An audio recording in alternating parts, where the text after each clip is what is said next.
Thank the gentlelady for yielding back. The chair now recognizes Mr. Jordan Thank for you, 5 minutes. Thank you, Mr. Chairman. Mr. Kramer, the government came to you, right?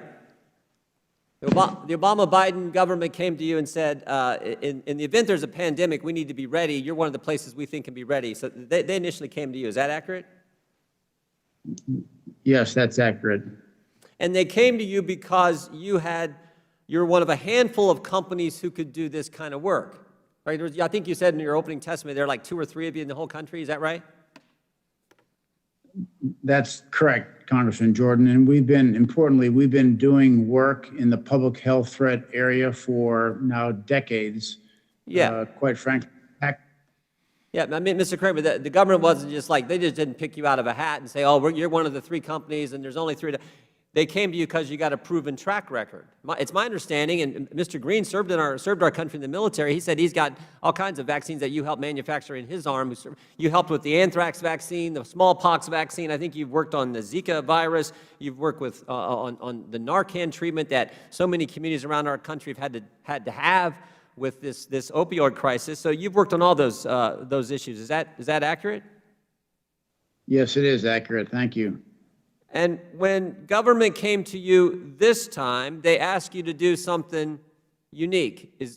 They asked you to ramp up, stand up this facility in a record amount of time because we were dealing with a COVID virus that, unfortunately, the Democrats on this committee don't want to figure out where it started. But we were dealing with a virus we never really seen, or the magnitude we never really seen before. So they asked you to do it in a record amount of time, and they asked you to deal with 2 vaccines at the same time. Is that accurate?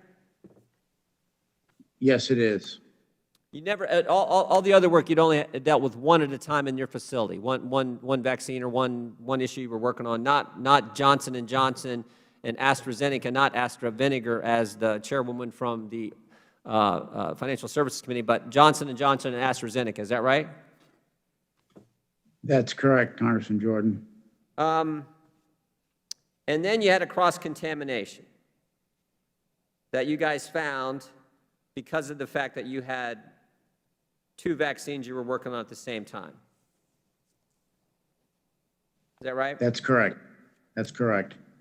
And since that was discovered, as the ranking member was just pointing out, you've not been able to use the over 100 million doses of the J&J vaccine that you currently have at your facility. Is that accurate?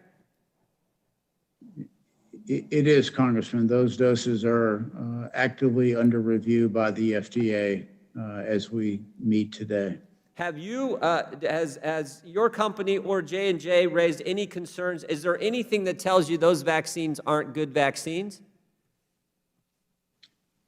Those vaccines have passed all of our internal quality control measures, and I believe J&J would say the same on their part. So J&J hasn't raised any concerns.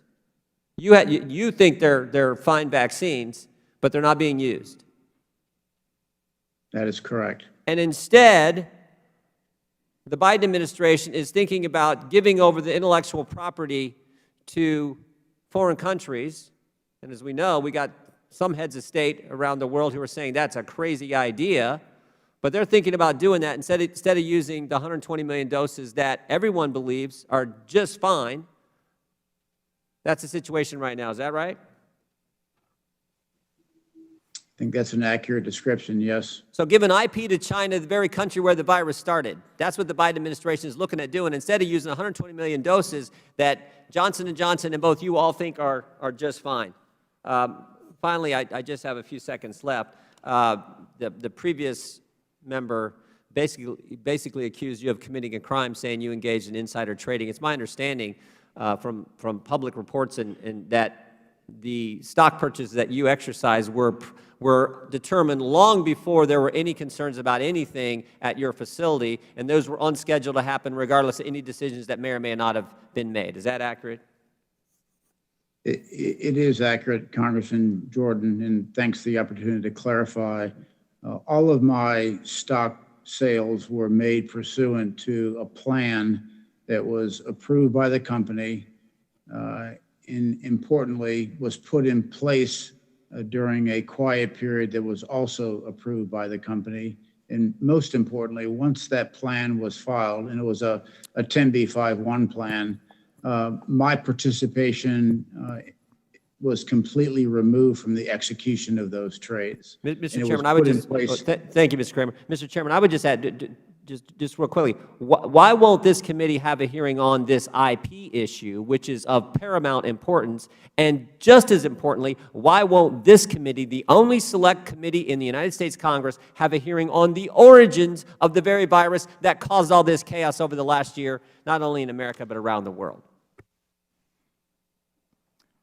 Thank you very much for the question, but I think Mr. Foster answered that question earlier, but no, he didn't. He just said that he said science is going to look into it at some point. That doesn't our charter is very clear, Mr. Chairman. Our charter says prepare for future pandemics. How else? The best way to prepare for future pandemics is to figure out how this pandemic started. And the fact that the select committee on the COVID virus won't look at how it started makes absolutely no sense to me, but more importantly, makes absolutely no sense to the American people. Journalists want to know, the Secretary of Health and Human Services wants to know, Secretary of State wants to know how this started. The only ones who don't want to know are Democrats on the Select Committee and Democrats in the Congress.